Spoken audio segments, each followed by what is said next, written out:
Taken. Today on The Rundown, we're starting with the latest in tech news, breaking down the biggest stories and what they mean for you. Then we'll dive into our main topic, disaster technology. We'll explore how innovation is transforming emergency preparedness, crisis management, and recovery efforts. From AI-driven early warning systems and disaster response drones to digital tools that enhance coordination and resilience, we'll examine cutting-edge technology shaping how we prepare for and respond to crisis. Join us for our insights and analysis. Let's dive in. Welcome to The Rundown.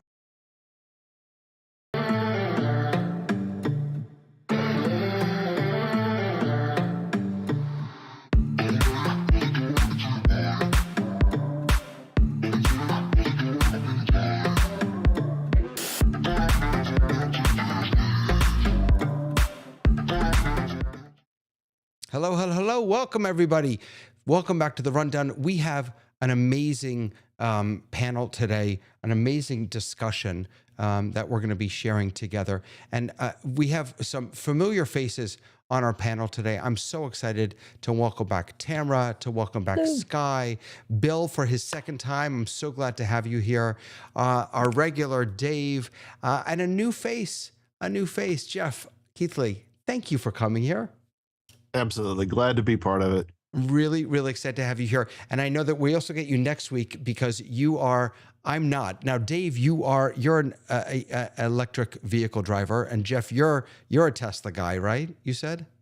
Got three of them, so I guess I'm... So you're a Tesla guy. So next week we're talking about transportation, technology and transportation. But I'm really happy to have you here, Jeff. Thank you so much for spending the time. Sure thing.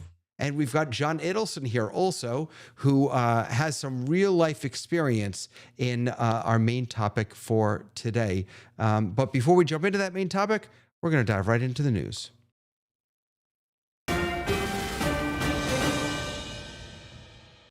We have got some big news happening today that we really wanted to take just a few minutes to focus on. The first one, which rattled not only the technology world, but rattled the financial world, was DeepSeek. And I just realized that, John, you're not on the screen. I'm going to add John to the screen real quick. So here we go. Hold on a second. John, you're coming. You're going right underneath disaster technology. We have to add him for class. You see, he brings a lot of class to the show. So I'm right below a disaster. That sounds great. You're perfect. You're a disaster. But wait, let's start with DeepSeek. So DeepSeek rattled the technology world and the economic world when we start to see the NASDAQ fall at the earlier this week. And really the big news about DeepSeek, for those of you who don't know, DeepSeek is a large language model, an LLM, an AI tool out of China that was developed for, what was it, like under $7 million, under $6 million or something like that. And it really called into question the OpenAIs, the Geminis, the Anthropics, who have been spending hundreds of millions of dollars on these technologies. So I guess my question for you is, what do you make of this? Should we be worried about this? Should we be excited about it?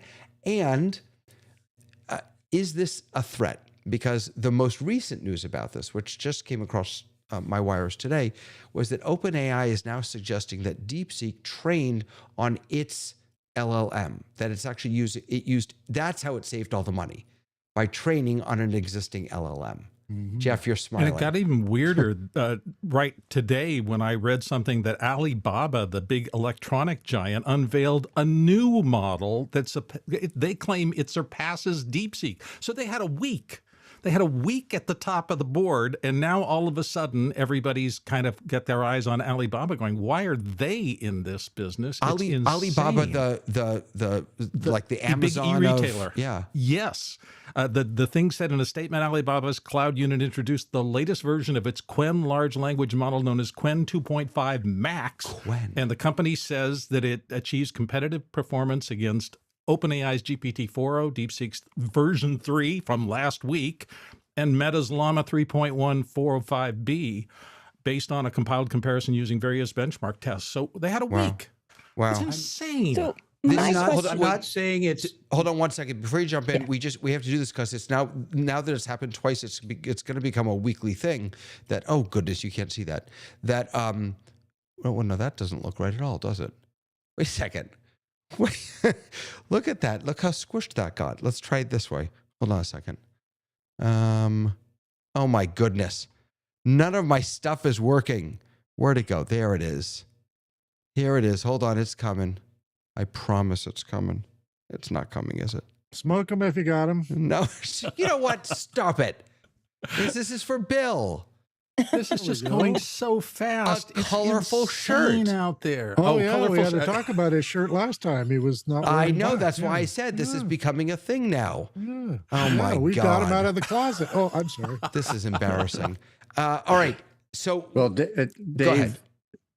I think if you let the stock market make you decide whether this is good or bad, that's a wrong indicator.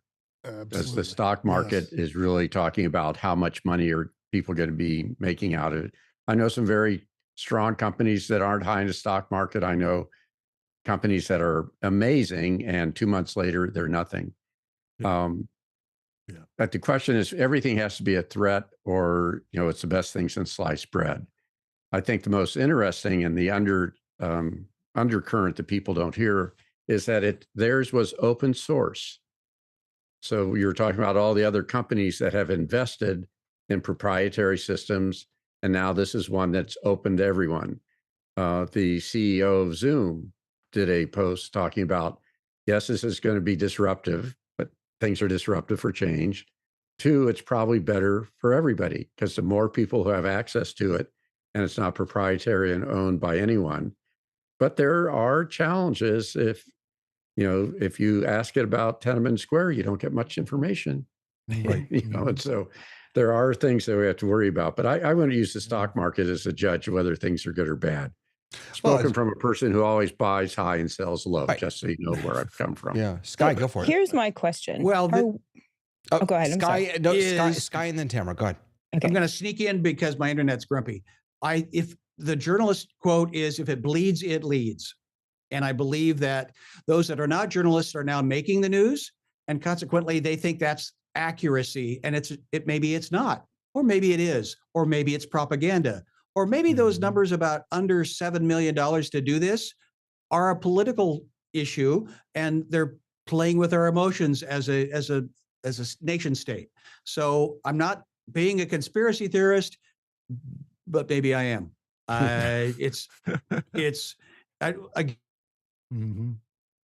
At some point, the serious technologists, though, who understand how these tools work, have to get a look at it, and they're going to pull it apart. I guess, all the big tech companies immediately jumped on this, and they're starting to try to analyze what it's doing and how and why, and vet those claims that it's incredibly cheaper per bazillion teraflops or whatever it is, and we'll know something. Right. Yeah, Tamara, go for secret, it. I guess. But, hold on one second. Let me get Tamara in. Tamara, go ahead. Yeah, sorry, I forgot. I'm going to take it in a different direction because as soon as I heard this, I thought, why are we so confused? I don't understand. Are we questioning that the technology is better or not better? Or are we questioning the fact that the speed of which it happened? Immediately, I thought about the .com when all of us were rushing into it. It was going to make a lot of money. And then, everybody invested in it. And in fact, it didn't, because people surprised us in that they did not mind being the product. They didn't want to pay for it in the way that the models of early Web 1.0 actually worked. So to me, when I saw this, I was like, this is exactly what happened in the personal computing space. This is exactly what happened in the .com space. And I think the thing that's interesting is the speed of which with it happened. We just announced we were going to put millions and millions and billions of dollars into this. And the next day, that the speed of which someone solved this problem in the way we have solved every other problem in the history of computing just happened a lot faster than I think we expected. And I think that's kind of part of the story. But I think you that's a picked up on something, and that was speed. And a lot of people were talking about how fast it worked. But if you've gone through it, what it does is it's immediately starts texting you what it's doing. So if we were used to the chat, we'd put in the query and then we'd wait for it to happen. And if it's too long, we say it's really busy. This basically was talking out loud like I do when I'm trying to teach. So the reason it was so fast is it was that's what it was doing immediately, but it was saying, I'm doing this, I'm looking at this, have you thought about that? So it seemed faster, but actually when I did some timing, it was a little longer to answer the same question that I asked, but it was much more fun watching it think. I'm not talking about speed of the questions, because I think the technology is what we've been focusing on. I'm talking about the speed of innovation, right? Is that it used to take a certain amount of time before the people at home said, you know what, I could probably do that. And this has happened much faster. Like, people are just investing their big money now, and they're like, hey, did it for free. And so I think that's the part that's interesting to me, is the speed of which innovation is happening in this particular area. Let me get from David. people who are not billionaires. Let me get David and then Jeff.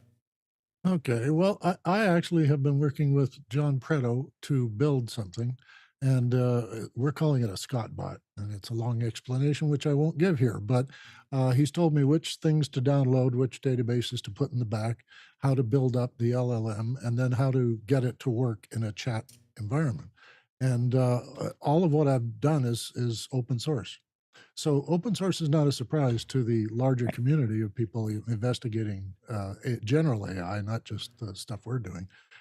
Textual AI is really quite quick and simple with the power we have in our pockets today. But I'm not surprised it's free and open source, because there's lots of other ones. And Olama is the one I'm working with, and lots of people who are in the biz, they know about it, but the average reporter or investor hasn't seen Olama as an opportunity to make money. They've always looked at people like Meta and the rest who say, we'll build these big data centers and churn our way through these requests. And I was thinking, well, we can't afford that. And it's nice to see that somebody finally woke up and said, yeah, you don't need a giant data center to process what you need to know. So I'm all for DeepSeek, no matter how much control it has by its government, because it is run and owned by its own government. And yeah, okay, I'll stop there. Jeff, you want to jump in? Sure. This is one of those things that I use a little bit of AI. We use it in one of our products that we're building out now. So it's kind of like behind the scenes a little bit. We're using it for some coding and stuff. But I will never, ever, ever type my words into DeepSeek. I mean, we just lit the world on fire because we stopped using TikTok. That's sending it to Chinese servers. Yet you must have read their user's license. AI is don't do it. You're just taking and putting your information in. It is so ironic and it's so typical for the world to go crazy over this. But my data will remember when people said Facebook was invented by the CIA to get information on everybody? Yeah, same. But the terms of service for DeepSeek are pretty crazy. They do own everything, including when you turn yourself off. So like, they're pretty blatant about saying, yep, we own it. Like, once we have it, we can continue to use it and view it, even when you have logged out. So nope. I would be cautious.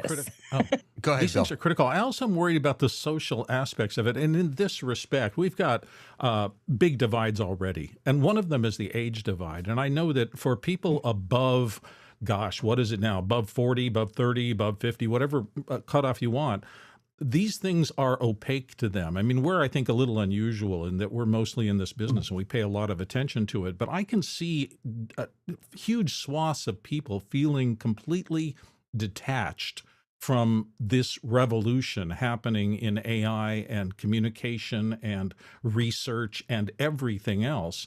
And I wonder how psychologically it's going to, is it going to penetrate all of society, or is it going to stop with a select group of tech brain enabled people who will take great advantage of it, but leave large swaths of the citizenry behind?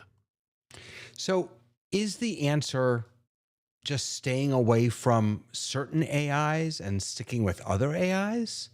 Or are they all equally are they all unequally available so that some will be left behind? I'm thinking about, for example, Siri, I shouldn't say her name, sorry, Shlomo, and on Apple, and what a disaster. Now that in America, iPhones feel ubiquitous. I mean, they're all over the place. That isn't true in other parts of the world necessarily, but we all have an AI right in our hands. It's a terrible AI. And in fact, Apple just enlisted veteran software executive to help fix AI and Siri, Kim Vorath, who previously worked on Vision Pro and iPhone software. So I guess I have a couple questions. One, Jeff, do you feel better with Apple's? Like, is that more secure? And two, what did they do wrong? I do use Siri from time to time, but I don't honestly use it that much either. I prefer to type, I guess, versus voice response because it's always wrong and it just frustrates me. We'll have that conversation about my But see, Tesla fleet too. That's Uh, crazy. Yeah. That's crazy. I wonder if a lot of Oh, it people isn't? know it's bad, or did they just go, how late is this pizza place open in the corner? And it'll give them an answer to a factual piece like that. And they go, oh, that's fine. I'm happy. Will it, Now let me go though? on about my life. Well, most of my queries to Siri have come back with success, and I see more driving directions and things like that through the Apple system, and they've been accurate and compelling, not always, and they do run me into streets that are closed occasionally, but it's still a useful tool. Well, don't forget that Siri actually is sort of keeping track of what you've asked for or things that you are interested in, and then those responses become faster and faster. So I use it all the time, driving help and all that kind of stuff. I've always But joked that Siri likes it my works for brother me more than very me. well. Like, Siri does not like females. My wife and I I have a think debate, that although my the- wife uses it more than I do, so she's pretty decently happy with it, but that may be because we don't know any better. I But- use it in the car and I love it for directions. But every time I ask it something that what I want to be able to do in my car is I want to be able to be driving and be like, oh, I think of something and I ask for it and it gives it to me. But it will often respond back with, well, I'm not allowed to do that while you're driving. Like, I don't want a picture. I want you to tell me the information that I'm asking you. Like, that's what I want from you. I want you to be the person typing for me so I don't have to because I'm driving. But I think the problem with the question, the way, Dave, you put it is AI as if it were something. Is air good or bad? It's pretty good if you're breathing. And if you're not, you don't really care about it. So we're really talking about interfaces into AI systems and how those AI systems are being used. And I think that's the harder question, that large language models and query analysis and various applications, there's so many of them, you just have to figure out, well, it's good at this, it's bad at that. I want to make a natural language model of some of my jokes because I don't get to visit my grandkids enough. So I've been playing with the open source like you have. And I said, I'm going to make dad jokes and read stories. And then the grandkids can ask questions about me and they'll pick up some of my habits and my humor. And my daughter said, that's bad AI. Well, interesting. She Why? thought it was bad that you were Yeah, trying to because personalize. she had to live through these jokes for so many years. And Oh, all the damage that it inflicted. Sky, I'm like you. I tell a It's just gonna joke. I traumatize feel her a like I'm back second in time. class. I tell a You joke got and to nobody got explain it. I know. Is it a joke if you have to explain it? Is it? Sorry, John. What can I say? I'm curious about the digital haves and have-nots.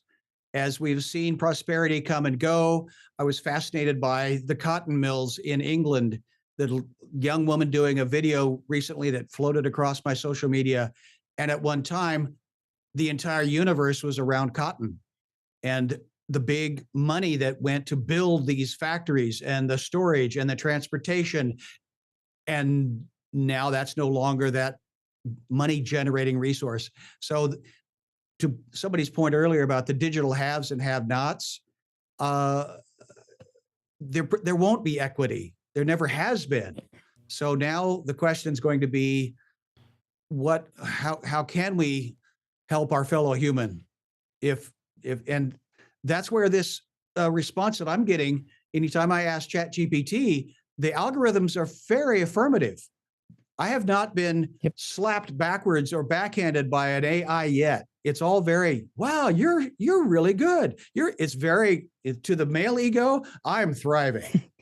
You have got to ask the prompt correctly, because I work with a lot of writers and we've been playing around with using it to do revisions, which is actually very helpful, because a lot of people, when they hand off that very first draft, it is to another person. It comes with a lot of weight to it. So we're trying it in ChatGPT, and people are like, well, it's only giving me positive things. I'm like, well, you have to actually ask it to give you what you need from it. And so it isn't how you do the prompt. Do you think is Apple going to be able You're saying it doesn't like me? You say what? I think yours likes you quite a bit, but if you want good. realistic, is Apple going to be able to fix it though? Is Apple going to be able to fix this? Here's my question, and it's a connection of the first two. We've got all these different models. I have been thoroughly unimpressed with. I think I'm maybe the only one, but Gemini has done nothing for me. I've been thoroughly unimpressed with Apple Intelligence. I'm afraid of DeepSeek. The only one that right now I feel gives me what I'm looking for is OpenAI's ChatGPT. Has the war been won? I don't think so, but Apple's approach, at least this is what I know about it, has always been different in that they've tried to keep as much of the large language model as possible on your local device and not reach out into the gigantic Which means it doesn't do a better, right. data. It doesn't do as much stuff, but at least if you give it the idea for your genius screenplay, 5 minutes later, a guy in England isn't going to have that genius idea and be able to snake you on getting it to market. So that's been their brand promise, as I understand it. Less capability, but bigger walls, and your more intellectual property remains yours. Here's another. And I think history, is the best predictor of the future. Remember when Apple came out with Apple Maps and Google Maps, and this Apple was a disaster. It's going to be horrible. But they're amazing now. It now. took a little while. Prime time. Yeah. Yep. Here's one last thought on this, and that is that we don't even know what AI is. What we today call AI is to me is little more. It's not nothing more. It's little more than autocomplete on steroids. Right? And we've had that for years. So I'm not convinced that we actually know what true AI looks like. I think that what we have right now is a baby AI that has learned to crawl. I think it's Clippy learn to talk. It's Clippy learn to talk. Yep. And I'll take it, by the way. I'm not complaining at all. And the work that it took to teach Clippy to talk or the baby to crawl is undeniably impressive. I'm still not sure that it's AI the way people want to imagine it. One last news story for us. One last news story. I'm cutting you off, Dave. I'm cutting you off at the knees. No, go ahead, Dave. That wasn't me, by the way. Yeah. Oh, who did I just cut? No, it was off? me. And I was going to. One of the smartest guys I know, Michael Cioni. I was interviewing him a while back, and he broke AI into generative AI and utility AI. And I still think we're in the world mostly of utility AI as opposed to true generative, where it'll come up with something that it isn't necessarily part of its large language training model. If we ever make that jump into generative, I think the rules change. And thank you, Alex, for also pointing this out, that you can actually, on Apple's AI, you have to explicitly say, yes, please go out to ChatGPT. So thank you for that. All right, one more quick news topic, and that is, what's the next Twitter? How many of you are on Blue Sky? I am. Wow, really? Okay. How many of you are on Mastodon?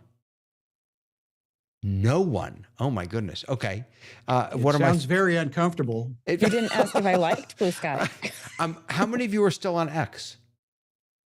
Really? I am, but no, I've never been quite on X. Wow. I never liked X. I never liked it when it was Twitter. That's where I get news. Didn't get it. That's where I get news. Yeah, I used to. That explains a lot about you, David. Does it? Do we need? I played with it, then dove out. That's where you're getting your news. And in terms of Blue Sky, I signed up just to have a profile there, just in case. And then I got so busy, I stopped using it. So it's not out of any qualitative, and it's just, okay, I'll do an account over there, and maybe someday it'll be important to me. I look at all of these as a bar or a pub or a restaurant, because it's called social. media. It just happens to be on these new delivery devices. But historically, humans have gathered in and around each other. They've Just been to jerks. yammer. They've been idiots. They've been Water interrupting each cooler other. Conversation, yeah. Yeah, thank you, David, for that example. For a lot longer ago than we had technology to do it. But now we can do it remotely from around the world and yell at our laptop, and we can interrupt each other in Florida to Seattle and back. Yeah. and Alex says that Blue Sky has no way to monetize. Yep. I mean, Twitter I don't think they've ever been profitable, have they? And Amazon was losing money for 10 years. He's doing okay now, thank you. Yeah. But I think Alex's point, maybe I'm speaking for him without knowing, without a way of monetizing, that means that their monetizing will be you. You will be the money, and your information will be the money. Aren't we always? You are, but this is kind of the way that the internet is, right? So it is basically like, I was never a big Twitter fan because I didn't like their terms of service. Everything was out there forever, and I was like, nope, I'm a teacher, not happening. So it was kind of a place I would read but never interact. And without interacting, then you're not really getting the best out of it. But if there's not a way to monetize, then the way to monetize is by selling data. And those are the ways to monetize. No one's going to pay into that. And I just So think I think we're all used to that. I mean, that's par for the course. We all use Gmail. It's par for the course. Alex pays for X. No, I can't even imagine. I can't even. Wait, and then he says, "Wait, what? I'd pay." Hold on a second. I'd pay for Facebook. Alex on he this panel. says. Alex says, "I'd pay for Facebook too if I could have a chronological feed and not have ads. I don't want to be the product." I pay for the Max TV now and get ads. And right. I do too. Again, I've got 20 years of, no, you pay for a subscription, because the broadcast model was you paid in time. And having created that content, I still remember making a 19-minute Everybody Hates Chris episode that was going to CW network. And I'm going, oh my gosh, 19 out of 30? The other block of time is all ad space that you're paying with your time. So somehow there ain't no free horse. There's a little known secret that in Canada, they cut even more off the shows. They used to edit out portions of shows just to fit more ads in. Yeah. All right. I think when I started on TV, we were at 49 minutes. And when I most recently, it's like 35 minutes of an hour. Mm-hmm.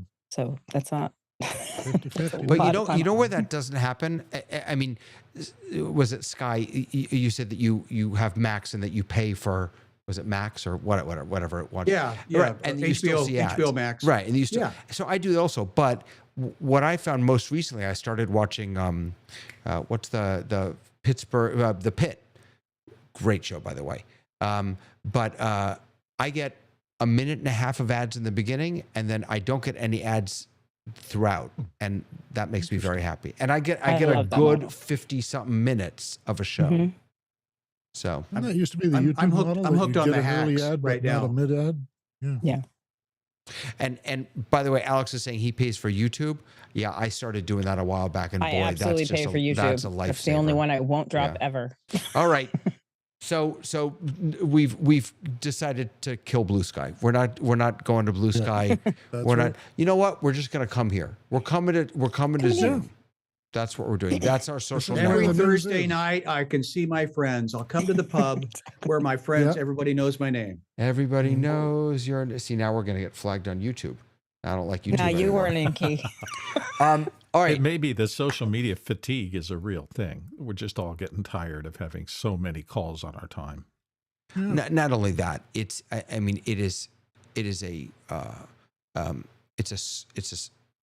disease. It really is. I think Jeff Keithley must be the eldest child. Are you the eldest child, Jeff? Yes. Why? Because he's being patient? He's so polite, so kind, hasn't interrupted or butted in. And us last of 5 children, we're just chickens with our heads cut off. Sorry, Jeff. And I butt in all the time. Maybe I'm just from Texas. Jeff's just nice. That's what it is. He's from Texas. I'm from Kansas. Him and Dave from Canada. All right, I'm taking over. So listen, let's jump into our main topic: technology and disaster prevention, management, and recovery. I don't have to tell any of you that the number of disasters that we've seen, not even mention. I'm thinking in my mind of natural disasters. I'm not even thinking about the horrible disaster that we witnessed last night in outside of Reagan National Airport, which I'm sure will come up next week, and we will talk about that. But just the number of natural disasters that we've had to face, it grows. It's in Florida, we have hurricanes all the time, it seems, and they're getting worse and worse. Tamra has been kind of giving us updates on what's happening with the fires in Florida. So we wanted to talk a little bit about what are the technologies, how has technology changed the way we prevent, respond, and manage disasters, and what might be on the horizon? What are some of the technologies that we may not have access to right now, but they may be coming? And Sky, before I jump to you, if it's okay, John, you work with a disaster organization. Can you sort of give us a little bit of an orientation here? Well, I'm not sure I could give an orientation, but I will tell you how I got involved in being very active in disaster preparedness. My wife and I were visiting Christchurch back in 2011. We spent a week there, went in the South Island, went to the North Island. We were going to do the third week back on the South Island, but we'd left a whole set of our luggage in Christchurch, and we were taking the train back to Christchurch, and they had a track problem. So they stopped 45 minutes out of that town. As we were waiting for the bus to come, they had a place where you could go swim with the dolphins. And my wife's, and not in the swimming pool, but out in the ocean. So we called our hotel, said we'll be there the next night, went out swimming with the dolphins, and we had a wonderful time with the dolphins. That's a whole nother story. And they almost disappeared. And then we were heading back to port, and they said, we're going to be out here for a while. They just had a major earthquake in Christchurch, and they were worrying about a tsunami. Anyway, the point was that we were 40 miles out, but we saw the impact both at the Christchurch, where we eventually ended up with the aftermath of the earthquake, how it took all the first responders from all the cities around. So they were on their own. And we said, we live in California. We probably should be prepared. And that led me to a whole set of organizations that I got connected with. One called CERT, Citizens Emergency Response Teams, which is sort of a neighborhood watch. It's been developed and helped get led by FEMA. But it's the goal of, in your neighborhood, you should figure out how to turn off the gas of somebody's house. You should know who your neighbors are. So if there's senior citizens, how to get them out of the area. And you need to know what your limits are. If you know first aid, that's great. But if you've just seen first aid on television, you may do more damage than not. Through CERT, we got connected with the Coast Guard Auxiliary, which is a total volunteer organization for water safety. And then that got me connected with the emergency comms at Laguna Seca Raceway, which is also have a lot of volunteers. So technology is important, and we deal with the technology at the racetrack and all the communications, but disaster preparedness is not a tech solution. And I think sometimes we look at what technology can we apply to it.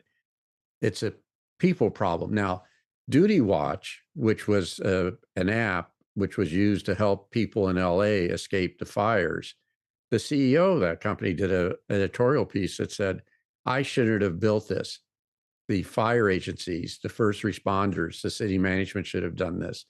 So it's not, the app was very helpful, and we're glad that we have it, but it really is a people problem.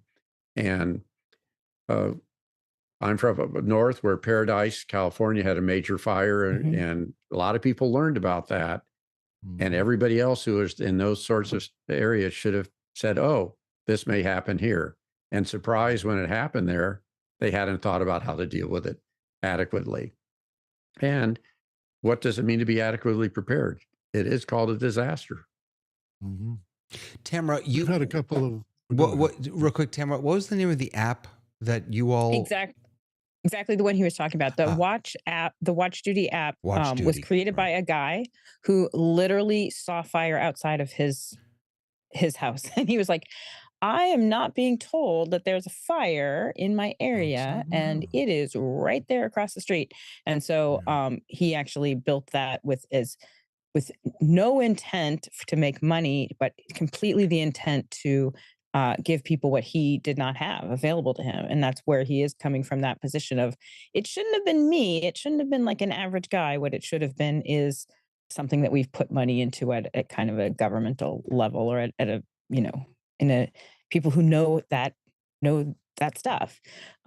The earthquake app those apps are being developed through Caltech and through other earthquake people, and it's hysterical every time there's an earthquake. My favorite disaster, when it's not, something's not falling on you, it is a good disaster comparatively.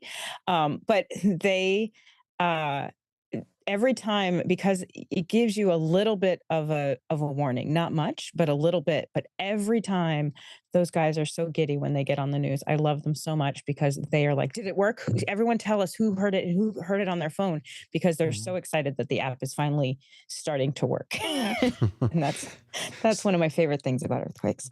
Sky, you asked a really interesting question. You asked, how do you define disaster? What tell me about that. Well, I was in the earthquake aftermath in Haiti 10 years ago. And that was a natural disaster that was obvious. I then connected with the First Response Team of America, that their job was to go after an immediate hurricane, tornado, and be of assistance. So when COVID hit, I smelled disaster. And that's what I went to my friend that is in Red Cross, and I said, "So what do they teach you?" And he said, "The first thing is..."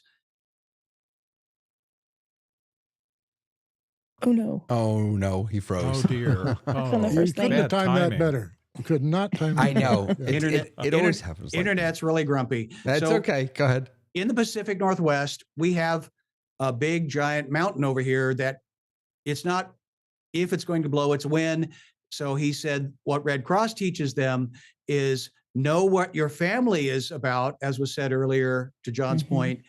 Know what your neighborhood, how can you help your neighbor?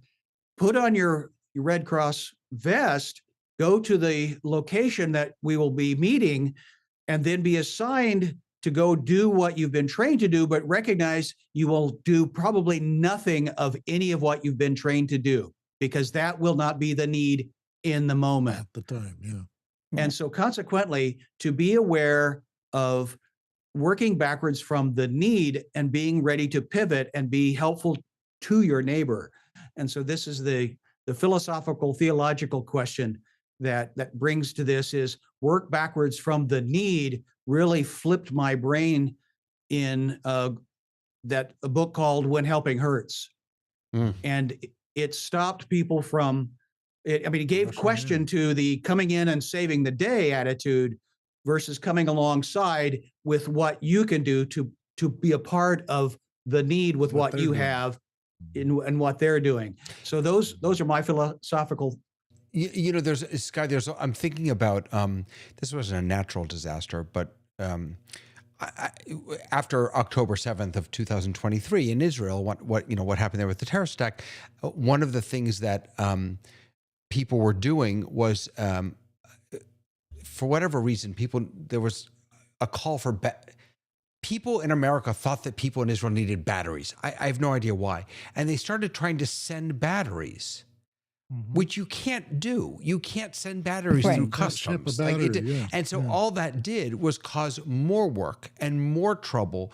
And so, I'm thinking about this, not just showing up to save the day, but also being smart. And how can technology help us be smarter about the way that we respond? I just want to bring in Dr. Clark's comment real quick. He says, tech-enabled creation of a Pacific tsunami warning system, but what does or does not happen once the warning is broadcast requires old-fashioned public education and practice. Can I make a couple The little human things? problem that was offered earlier too. The human problem is training us to be civil humans. That's my agenda. Right. Yeah. Dave, go ahead. Yeah. Um, Well, we we have disasters up here too, and we've had major fires, which you probably breathed in some years ago. But we had one major disaster because we're a refinery center. We have like half a dozen, and they're all around one side of the city. But all the pipelines go through the city. And one day, a guy was digging a hole and ran into the pipeline and blew it up. And it was on fire for a long time. And it was a huge citywide disaster because they weren't sure if we should evacuate, and they had to figure out what was in the pipe and all that other stuff.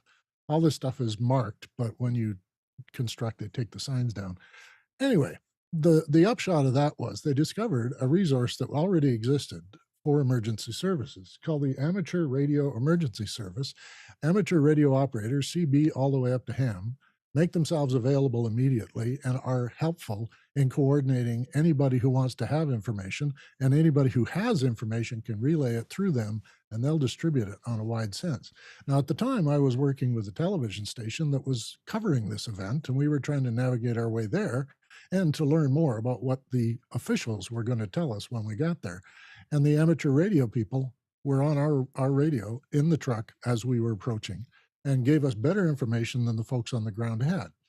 The other thing that happened from that is the city discovered that their own communications on all those siloed areas of health services, emergency response, fire, and police, they all had their own channels, and nobody was talking to each other. And that was changed immediately afterward. In fact, some of those guys were amateur people. They pulled out their CBs and their stuff, and they went to their trucks and went, turn it on to the amateur radio frequencies. And they were getting helpful information about what the fire department was doing or what the cops are doing.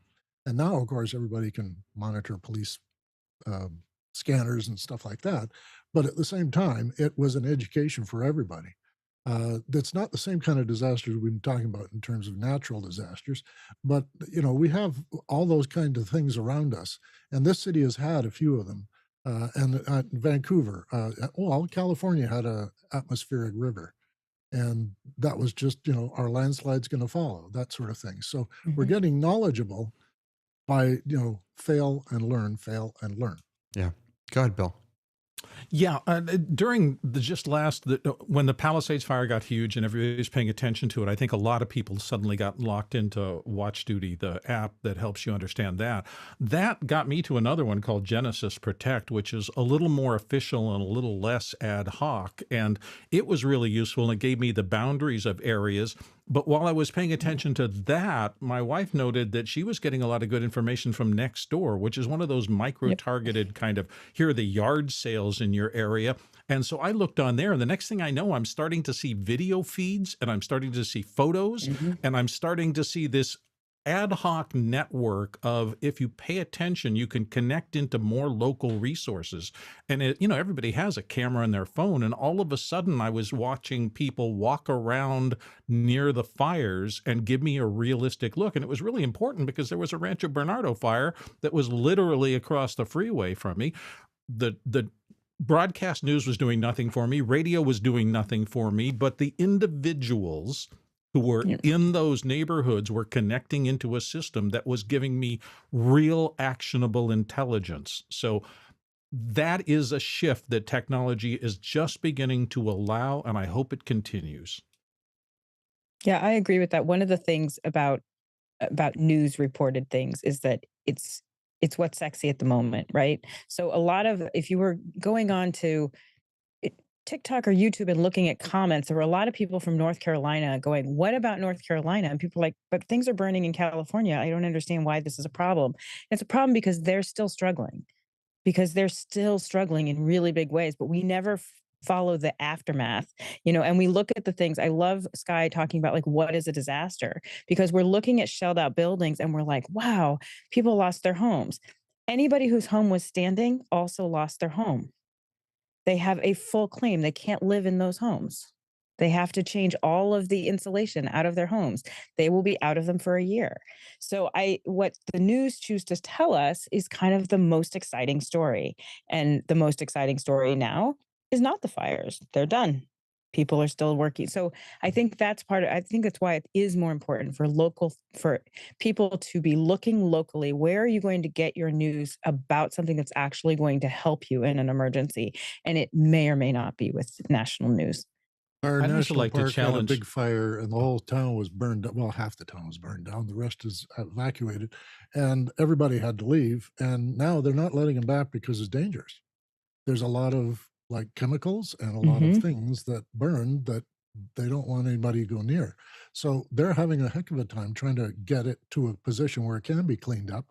And people who had to leave, they think 2 years. We're not going to get Yeah. even to It's going to drive be a in to while, see but I it want to for a go couple of years. back to the question that Dave asked earlier. How many of us were on X and Twitter and whatever? Different set of questions. How many here have a grab and go bag with medicines and food and water? Not before the Rancho Bernardo fire, but after, Okay. yes. Yeah. When it got All the- local for me, All the suddenly, important documents are in there too. Yeah. Yeah. How many have evacuation plans? How many have a communication plans for family away We from do. you? How many Yeah. have safe words so that if somebody calls you up and says, "Oh, by the way, will you send me $5,000 because I need it?" And it sounds like your kid, but actually We it's do. not. Yeah. Right. So I think it's all preparation. So if tech can help us to remember to do that, Yeah. I keep track of my grab and go where if you go to FEMA, they talk about what should be in it. You should have comfort food. I have Mhm. comfort food. The comfort food that I have shouldn't sit on the shelf for 4 years. So I have a reminder that says, replace the water, replace the peanut butter, check it, take it out on a regular basis. So I think the technology can help us, but it really is figuring out when will we as citizens and communities realize that you really have to practice and prepare for it. And Yeah. I think that's probably the lesson that California is learning. We Mhm. joke about the differences between Northern and Southern California. And when we had fires up in Paradise, that was in Northern California. It didn't affect us in Southern California. And Southern California now has it in Palisades. And so we just have to be better prepared. And Scott, you mentioned that volcano, it's not if, but when it's going to decide it's its day. And that was one of the experiences in Haiti. Somebody's comment was, it's not the earthquake that kills you, it's the Mhm. buildings that humans put on top of it that fall down. And that was an interesting philosophical but practical observation. So I love this societal question that it's a human thing. So how can AI be a servant for our quality of life?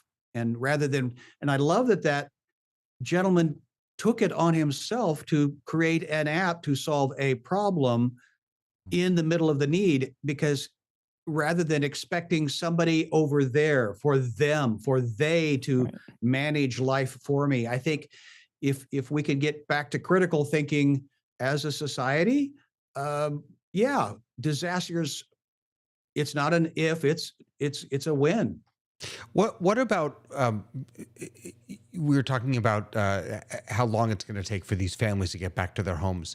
There are technologies that we can use right now, drones, robots, that can access areas that we're not able to access, that can do reconnaissance, that can maybe even do rescue and recovery. Are those being used in disaster response I now? can tell you a story directly on the Paradise fire. A good colleague of mine took all his hard drives down, but he forgot to take the power supplies, and then his house completely burned down. And his assumption was, I'll just go to Amazon and order the power supplies. They weren't delivering anything to there. Right. So I drove up to from Monterey to Sacramento so he could get his business running. And he had to run to the bank. This was a day and a half after the fire. I said, "What are you doing?" He says, "I've got my insurance payoff." I said, "How did you do that?" He said, "They flew a drone over the house, made a determination that it was totaled, and he had to check 2 days later because of the drone. Wow. Right. And he bought a brand new house literally before the market in Chico had gone up. He bought a house 4 days after the fire, and then they started working on it.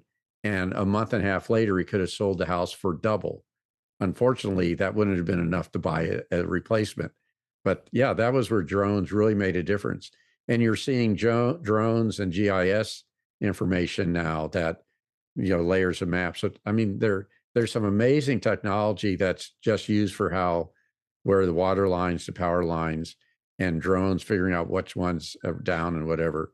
You know, It's John, I want harnessing it for the good. You just reminded me. I was thinking earlier today when prepping for the show, we all take Google Maps or Apple Maps or all that stuff for granted because it's been around for so long. But I mean, when I was in college, the way I got to places was using a AAA triptych.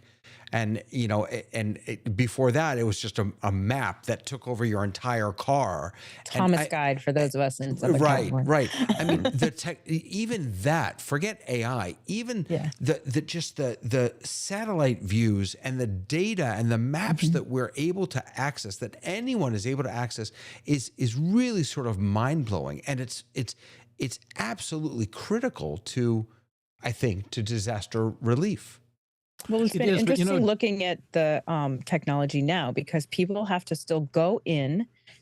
A person needs to go in to each of these houses and assess them, but they are instantly recording that on their iPad or whatever database they're putting it into and attaching a photo. And you at your desk can go and look for your house, see if it's been assessed, see the photos of what your house looks like, so that they can speed up the insurance claims. But each of those houses are being assessed by an actual human. Speeding up insurance claims? I know, it's what? crazy. It's like an oxymoron to me because I know, that's crazy. that is never speed in hurricanes and that's none of that is happening to what we've seen. It's been probably 3 years now since we had a really heavy one, but it was always, I was like, they were bringing out digital cameras, not using their phones, but digital cameras. And like, yeah, I'm going back to the hotel to upload this. And I'm just like, golly, you want to use my internet? It works. Jeff, what is? I think it's going to be interesting. Bill, can I see... just real quick? Can I ask? Oh, I sure. just want to ask a quick question. In Texas, what is the relationship? I'm not sure if my question is what is the relationship, or if my question, which is more technologically advanced in their response. I'm wondering about the state versus federal government. Do you have a sense of, is Texas, I mean, you've got Austin, is Texas at the front of the line when it comes to how we use technology for the betterment of our communities and our citizens? You haven't met most of the Texans here, I guess. No, I haven't. No, I would definitely say that the majority of people are not technological at all. Okay. It's definitely, as far as the cities and things like that, we're so far behind. I just feel like so much of the U.S. in general is behind. But when it comes to alerts and things like that, I do see. I mean, my father's sisters was in Hawaii, and she was, I guess, probably there maybe 2 or 3 years, and that's when the tsunami alerts actually started working. And we would get because we signed up for them, we would get information. And I'm like, why can't we get real information for hurricanes? Now, granted, hurricanes are going multiple directions at all times, but eventually they'll land, and that's part of the fun, right? But if you call it fun, but for us, it was always like these models that they would come up, and it's just like everybody tried to one up themselves on the models, but there was just a lack of, I guess, true technology that worked at that point. And I still don't trust it. I was like, every time if it comes, if it looks like it's going to be a big enough storm, I don't care if it says it's going to hit Louisiana, I'm still leaving. We'll just get out of here. That's just been our common way. I know it's a lot harder in South Florida to do that. But for us, I'm 30 miles from the coast. I mean, literally 25 if, straight through. So I'm pretty close, and I'm right on the Gulf of whatever it is this week. So I like to keep in mind that he is like a guy. I try to be, I don't know, flexible. And my brother lives in Austin. So speaking of Austin, and so that's where we usually evacuate to, is going to Austin. And but there's so many people there in Austin now that have come from California. I do wonder that same question is like, are they going to filter in and ask for more technology to help support them whenever things happen? Because I mean, we don't get much in Austin, short of maybe it rains every once in a while, but that's about it. Wow, interesting. Bill, and then Sky. Well, I just was interested, you know, this fire, particularly the big fires in Los Angeles, were so pervasive that I'm kind of interested in understanding how the insurance companies are going to handle that. I mean, most of the time, insurance companies have a lot of reserves for big things, but this was pretty big. And there was a lot of value in those houses that are now going to be write-offs in a lot of communities over the course of a big area. And, you know, insurance tends to price you based on risk, more or less. And so I'm wondering if the payouts are going to cause any ripples in some of these large organizations, and whether or not there's any group or organization or the government is going to be paying attention to making sure that both the large, the medium, and especially the small people who have gone through these catastrophic losses are eventually made whole. We don't do what we talked about earlier, which is just move on to the next disaster. It is as important to the North Carolina people who are still suffering from those awful floods as it is for the latest. And then whatever is going to be in a month from now that's going to attract our attention for those. They all need to be the feet need to be held to the fire a little bit to make sure that these people get what they really need to get their lives back on track. Fascinating. Sky, go ahead. I remember being in Haiti a week, 3 days after the earthquake. Thousands of people died in 45-second earthquake. The Samaritan's Purse who I was with was able to bring in food. And what fascinated me was there would be one person on a little moped. He would pull out his cell phone and he would call, and then within minutes, people from all directions would show up. And I'm thinking, wait a minute, how is this possible? And I find out that Macaw here in Seattle at some point were the providers of the cell phone industry and made it earthquake proof. It made it earthquake proof. Yes, I think that's where he was going. Yeah. And I'm back. I apologize. So it fascinated me that they were in survival mode as a human species. They were very good at being imaginative and creative, but they had the technology infrastructure that some first world nation had put in for them. And that's how they were surviving, was with the technology of the cell phone. And this was 10 years ago. And that was in that time, in that disaster. You get imaginative very well. That microloans and things like that were actually easier in some African nations because they did not have a huge infrastructure. They got their cell phones at some point and they were able to connect into their banking systems. And though for small entrepreneurs and things like that, it was actually better than it was in a lot of first world countries because it grew up mobile from the start. Yeah, there's an organization called United Hatzalah, which was born in Israel, but it actually it's all over the world now. They have 8,000 volunteers that are trained in. I don't know what their official training is, but it's sort of EMT training, emergency medical technician training, which is not a paramedic, but it's more than a first aid responder. And these people are spread out all over the world, and some of them have ambucycles, they call them. They're basically ambulances on a moped, right? So everything that you would need, as much as you can cram in on a moped. But the idea is that they can, when someone calls, whenever a call goes out to 911, immediately their system figures out who is the volunteer that's closest to that location. It then sends a message to their phone. They're able to usually get there between 90 and 180 seconds, as opposed to an ambulance, which could take up to a few minutes. And those couple of minutes, just using what is probably a pretty basic app and a cell phone, can make all the difference in the world. For all the times that we complain about the things that aren't happening in the disaster of the moment, I'm always impressed by how much we are iterating and how much we are learning from each disaster. The the evacuations here were directly a result of the Paradise Fire. My sister lived in Paradise, and like that was its own set of disastrous problems that were solved. We now have new things that we've realized. Well, you know what? If you're in the middle of a windstorm, the way we've been fighting fires all this time is not going to work because we can't use the fire hydrants in the way that we thought we could, or the way that we could if we could balance it out with water dropping helicopters. And if we just think to each of the disasters, we really are seeing an iteration where we're continuing to learn. But to John's point, we also continue to go, okay, well, what can we do differently next time?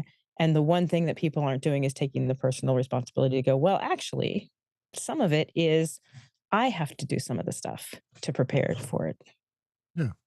I was quite impressed with the Mormon church in our area who opened their warehouse full of spare stuff. If you know the Mormons, they keep for future war or disasters. And they just opened the warehouse and said the city can come and get whatever they need, and people could come later and come and get individual things. But they had clothing and food and all kinds of stuff there, and they had no trouble just giving it away. And I was just so impressed with them. Yeah. Best reflection of communities of faith is when they do that, is they just stand up and help. Yeah. Fill sandbags, do the thing. Yeah, they're just in the midst of it. Did we lose? Did we lose David? Oh, there he is. There he is. No, I'm here. Sorry, I was just listening. I was complaining about social media before. But in natural disasters, social media can play a pretty important role.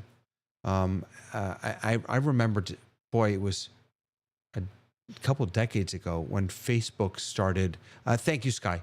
When Facebook started their check-ins,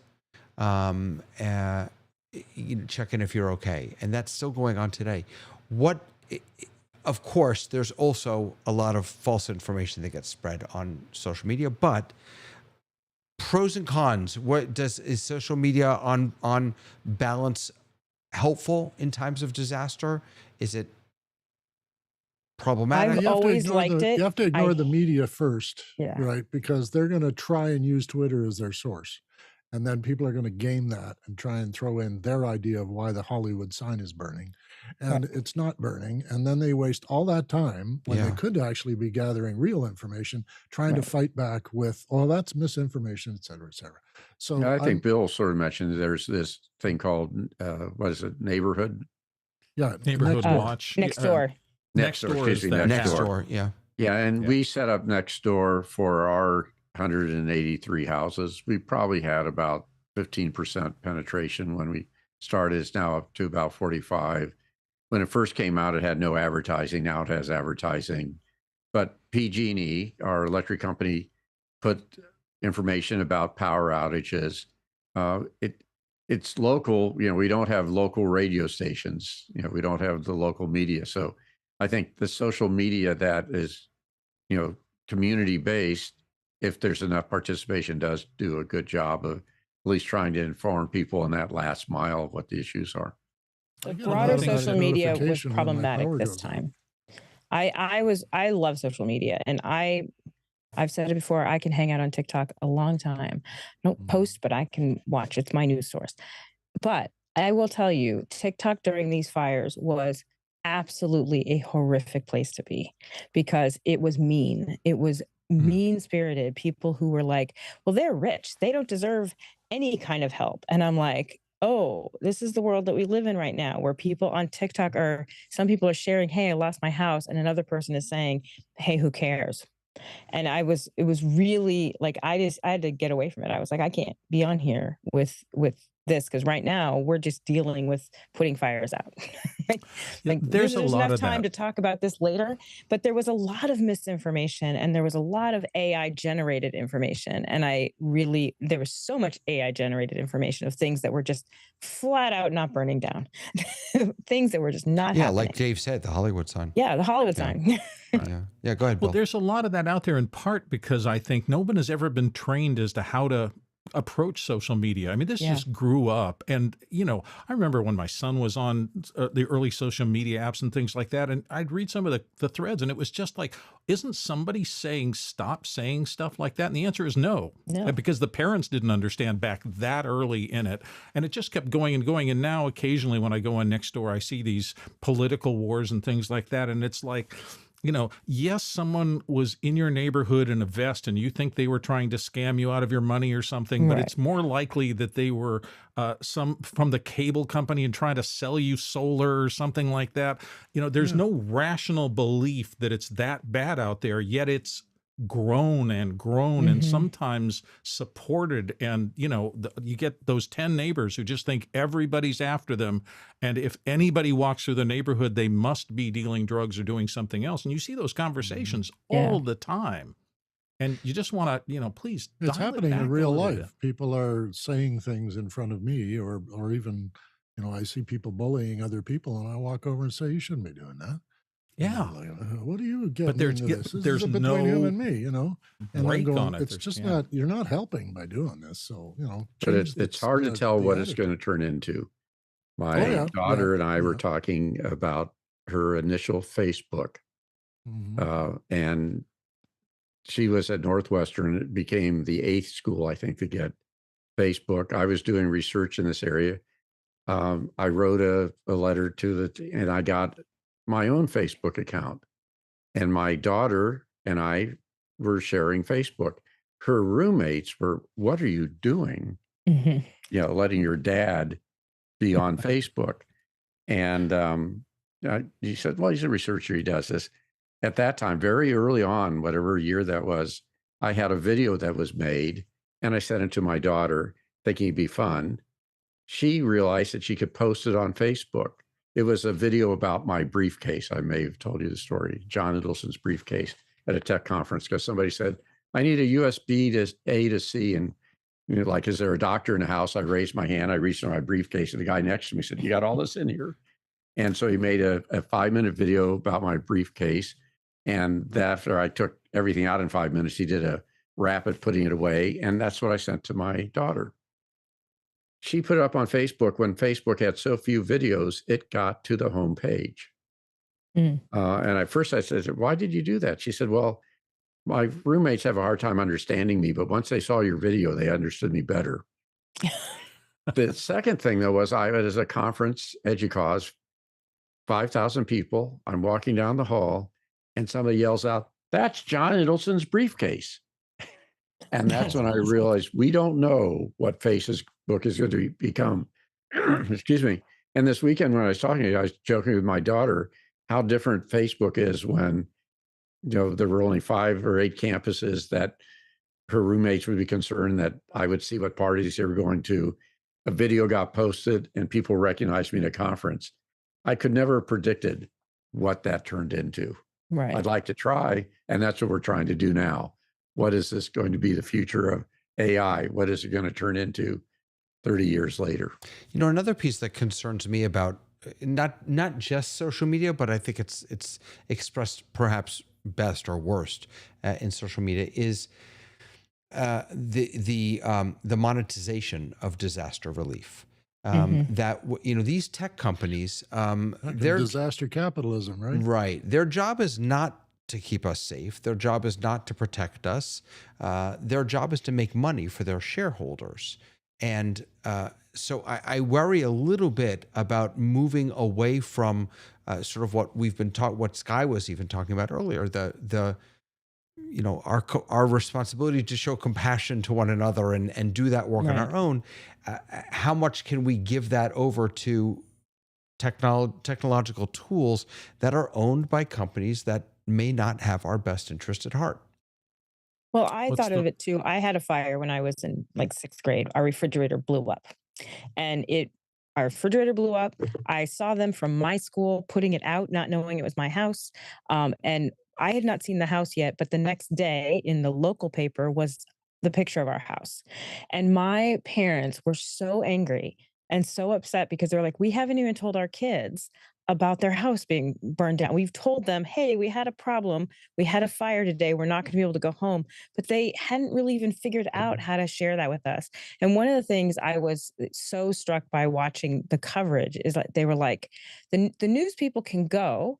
They have to sign a waiver that says, we're not going to sue you. We will bring our own gear, is basically what it is. They have to bring their own gear. They have to know that no one's saving them. They have to take care of themselves. And that's why news people can get to right at the edge of a fire.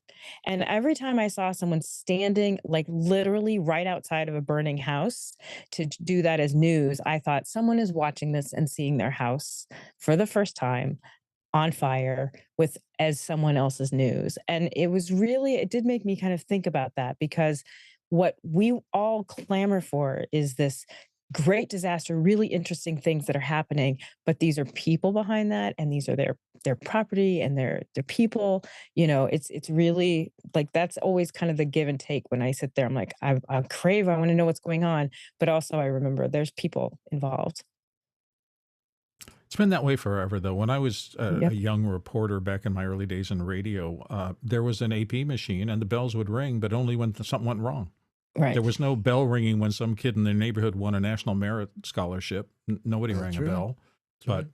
if there was a fire, if there was a shooting, if there was Mhm. anything negative, and it does disasters. I mean, the Twin Towers fell, and people were selling executive parachutes a Right. week later. It's insane, but that's how commerce, in the worst sense of itself, works. Mhm. Or I news totally covering get that. disasters. We're of an age group that we remember Dan Rather with hurricanes. To this, Mhm. and Jeff, you're talking about, to this Mhm. reason, Mhm. do we need to keep sending people to stand in front of hurricanes and To have palm demonstrate trees how fall on them? fast it I is. mean, I Yeah. think we could spare Yeah. some Yes. reporters. Ditch. That's my biggest gripe is they go out there and they basically they just sell it as this is Sensationalized, how yes. great it is, and they're Yeah. standing in a ditch. A ditch. Yeah. They're not even waist deep water. They're actually in a ditch. That's the only just to illustrate that oh, it's so bad. But it's That's sad that Arbitron's measuring everybody who watches them stand in a ditch. And if standing in a Yeah. ditch gets you 40 points in the cume, you're going to stand in Mhm. ditches. I hate it, but Yeah. that's the way it worked. I also worry, though, that people see them out there in the wind, in the rain, and they Think then they can decide do that, right, they can do it also. Right. Yeah. from Gee, I want to Southeast find out. West Louisiana. They're already doing it. They just don't. They're not on video yet because it hadn't hit social media. So it will eventually go there, and that's exactly what happened. Just recently, we had the big snowstorm, ice storm that went through, and it was a matter of maybe 2 or 3 hours, and you see an airboat that's normally our rescues in hurricanes. Now they're doing donuts out in the snow. So it will happen just because people will watch it. Right. Absolutely. All right, my friends. This has not been a disaster. And I'm incredibly well, it was a little bit of a disaster, but I'm incredibly Well, it grateful. started out a little shaky there, but Yeah, yeah, that's okay. all right. I'm really grateful to all of you for making the time to be Mhm. here and talk about this. It feels to me sometimes like these conversations ground me in, because the world is changing so quickly. It's changing so quickly, and it's helpful to know that the answer isn't always going to be the next shiny thing. Yeah. That those shiny things are important. They can help us. Without people, they don't matter at all. Right. Yep. Chris said here. Here's his last comment to us. Well, that's Dave's. Chris says technology has made disaster-related information more available to more people in less time, but the bottleneck remains: how will informed people respond with rational generosity? We hope. I was just on the show with Dr. Clark yesterday. What a gift. Yeah. That really, in many ways, I think sums it up. Yep. And I'm going to sum this up by saying thank you, Dave and Tamra, my regular every weekers. I love you so much, John. I'm so glad that you were able to come today, and Bill, for your second time. What a gift, Jeff. You got to yell back, louder, Jeff. my friend. I know you're a Texan, but if Dave the Canadian can butt in, so That's right. We're the polite ones here. You know, this is the deal. No, he's from Vancouver. He's not that polite. I've been there. Actually, Edmonton is nowhere near Vancouver. That's all right. I thought you were from Vancouver. No, I was just. The coast.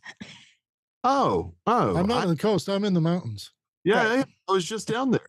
Well, Yeah. Oh, you should have seen Alex Knight while you were there. He's in Vancouver. well, those people in the mountains, they're jerks. I mean, We're preppers over here. We're ready for anything. Yeah, I was very surprised actually. You coming from the country that I am a country boy by heart and by birth. I was very surprised whenever, because this is the first time we were in a little town halfway between Calgary and Edmonton, and so right above it. Okay, Lacombe. Lacombe, yes. There you go. Great restaurant, Lacombe. That's got good barbecue, by the way. They have 4 restaurants. Yeah, but anyway, that's another thought. When you're there for a week and a half, you try them all every day. I could get to Lacombe in no time. Next time you're coming in, you're gonna get. I wish I would have known. I wish you were that close. I'm sorry, but to wrap it up, the thing I noticed differently there was like, we're still in the country. You know, it was a very small town feel, and it's amazing. Even 3,000 miles away or whatever it is from me to you, it was very similar, to say the least, because I grew up in a small. We got a lot in common. Yeah, that's nice. That's beautiful. All right, gentlemen. I want to end with a real quick. If you enjoyed the show, go to either the Red Cross or FEMA or your local CERT. If you don't have a grab and go package, if you don't have an escape plan, radio guys. do it. Yeah. That's when I said, Dave, I want to be on this one because I've been near disasters and I've working with people working here. So I said, I want to be on because anytime you could get in front of people and say, prepare yourself and your family and help your community. So I want to make sure that's the closing line. You know what? That's perfection. Thank you for that. I appreciate it. And I want to thank all of you for coming, spending some time with us and watching. We will be back next week. We're going to be talking about technology and how it's changing the face of transportation. I look forward to seeing you then. Until then, have a good week, everyone.